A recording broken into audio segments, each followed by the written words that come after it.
Bom, foi com, evidentemente, muito orgulho. Chegar a 30 anos é já bastante difícil. Nós participamos do Hospitalar durante 23 anos, que também é alguma coisa que é para se comemorar. Ter uma empresa no Brasil é bastante complicado. Todos os dias é um grande desafio. E quando se acorda de manhã, sempre se pensa no dia e como que vai ser o seu dia e como vai ser o amanhã. Infelizmente, naquela parte do amanhã é bastante difícil saber o que vai acontecer, porque aqui no Brasil todas as coisas mudam muito rapidamente.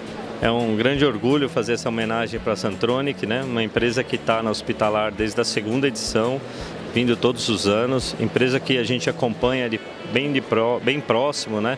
E temos um grande relacionamento, a gente vê que vem crescendo ano a ano, eles vieram cada vez aumentando o seu stand, trazendo novas tecnologias, com certeza ajudam também a Hospitalar a crescer.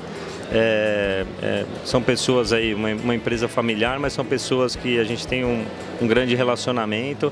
Então estou muito feliz, né, com a Santronic e espero que nos próximos 30 a gente comemore junto aqui de novo.